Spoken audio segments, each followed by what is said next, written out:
दोस्तों, क्या वाकई में ईरान ने अमेरिका ही नहीं दुनिया के सबसे महंगे फाइटर प्लेन को मात दे दी?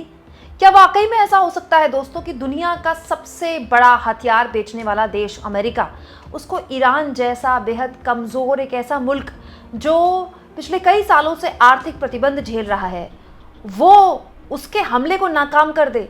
दरअसल पिछले 24 घंटे में लगातार आपके सामने ऐसी कई वीडियोस, ऐसी कई खबरें सामने आई होंगी अमेरिका के इस लड़ाकू विमान को लेकर। दोस्तों, इसका नाम है B-2 स्टेल्थ बॉम्बर और इसकी काफ़ी तारीफ़ें न केवल अमेरिका बल्कि देश भर की, हमारे देश की मीडिया में भी हो रही है और इसको बताया जा रहा है न केवल अमेरिका बल्कि दुनिया का सबसे महंगा लड़ाकू विमान।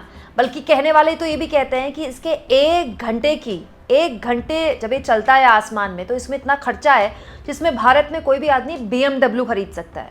और इसी लड़ाकू विमान के ज़रिए अमेरिका ने उन ईरान के 3 परमाणु ठिकानों पर बमबारी की जिनको नुकसान पहुंचाने का दावा अमेरिका के राष्ट्रपति ने उसके बाद किया। दोस्तों, इस विमान की खासियत क्या है? ये विमान कैसे आसमान का सिकंदर है, बादशाह है, इस तरह की खबरें तो हमारी मीडिया में चल ही रही हैं, केवल हमारी नहीं अमेरिका की मीडिया में भी चल रही हैं। लेकिन अब सवाल ये उठने लगे हैं कि क्या ये विमान भी अचूक नहीं निकला?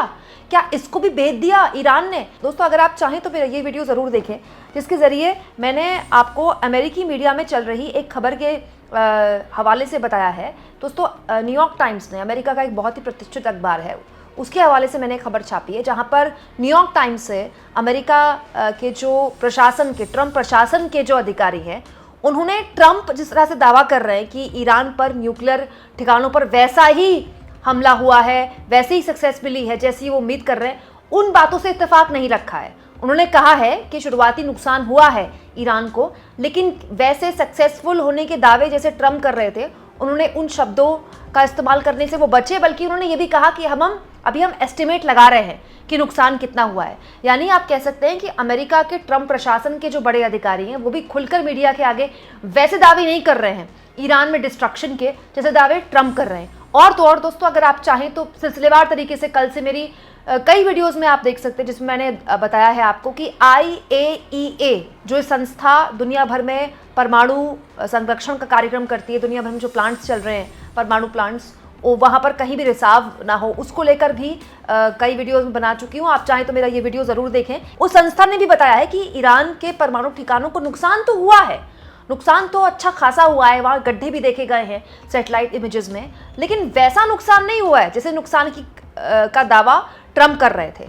इसीलिए दोस्तों अब सवाल उठने लगे हैं कि B-2 स्टेल्थ बॉम्बर, जिसकी इतने बड़े बड़े दावे, जिसकी इतने बड़ी तारीफ़ों के पुल हमारी मीडिया और अमेरिकन मीडिया बना रही है, क्या वाकई में वो इतना अचूक है जितना बताया जा रहा है? जैसे दोस्तों मीडिया में जो खबरें चल रही हैं उसी आधार पर मैंने ये वीडियो बनाई है। B-2 स्टेल्थ बॉम्बर्स के लिए कहा जाता है दोस्तों ये दुनिया का सबसे महंगा फाइटर प्लेन है। 1 घंटे उड़ाने का खर्च इसमें करीब 1 करोड़ 16 लाख रुपए के आसपास है। हर 7 साल में $60 मिलियन का सुधार इसमें करने में खर्च हो जाता है। अमेरिका के पास कोई कहता है कि 19, कोई कहता है कि 20 B-2 बॉम्बर सर्विस अभी कर रहे हैं, मतलब वो इस्तेमाल कर रहा है उसका। दुश्मन के रडार में लगभग ही दिखता ही नहीं क्योंकि इसकी बनावट ऐसी है और इसका जो आकार है वो चमगादड़ जैसा है। ये रडार को भेद पाने में कामयाब है, इसीलिए इसको इतना सक्सेसफुल माना जाता है। और तो और दोस्तों, परमाणु हथियार ले जाने में भी ये सक्षम है। 18 टन तक भारी हथियार ये ले जा सकता है। 15 टन के बंकर बस्टर बम भी ये ले जा सकता है। और उसी के ज़रिए, इसी फाइटर प्लेन्स के ज़रिए अमेरिका ने उन 3 न्यूक्लियर ठिकानों पर बमबारी की जहां पर नुकसान का बड़ा ऐलान तो कर दिया ट्रंप ने, लेकिन उनके अधिकारी इस ऐलान पर इत्तेफाक नहीं रखते। तो ये जो फाइटर प्लेन है ये अमेरिका ने 1989 में बनाया था, ये आज का बहुत अत्याधुनिक नहीं है। हाँ, उसमें लगातार वो सुधार करता रहा है और 1997 में इसमें कुछ बदलाव उसने किए, फिर और पैसा लगाया और लगातार वो इसमें पैसा लगाता रहा है। दोस्तों, अमेरिका ने ये फाइटर प्लेन 1999 में सर्बिया में इस्तेमाल किया, 2001 में, 2001 में अफगानिस्तान में भी इस्तेमाल किया। दोस्तों, 2003 में इराक में भी यही इस्तेमाल किया गया था। हालांकि 2008 में ये क्रैश हुआ, ये विमान 2008 में क्रैश हुआ। उसके बाद ये जानकारी निकल कर आई कि इसको रिटायर कर दिया गया है, लेकिन अभी इसको रिटायर नहीं किया गया है।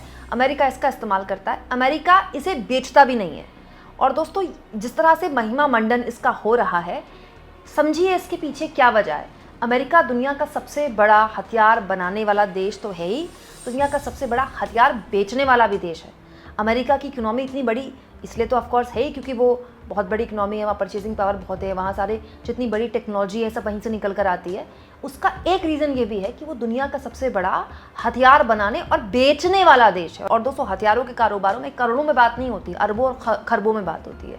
इसीलिए अमेरिका चाहता है कि उसके इन हथियारों का महिमा मंडन हो, पूरी दुनिया में उसके हथियारों की बातचीत हो।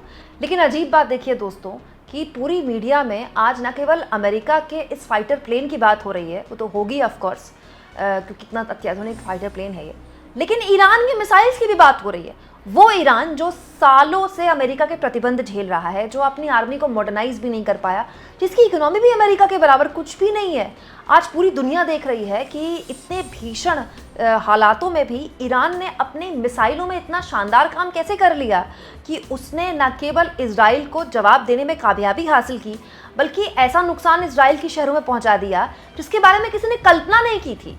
ये बात सही है दोस्तों कि ईरान को किसी ने मदद नहीं की हाल के सालों में, लेकिन ये भी बात सही है कि उसने अपने देश के अंदर, चाहे वो रूस से मिली टेक्नोलॉजी हो, चाहे वो चीन से मिली टेक्नोलॉजी हो, उसको अपने हिसाब से विकसित किया।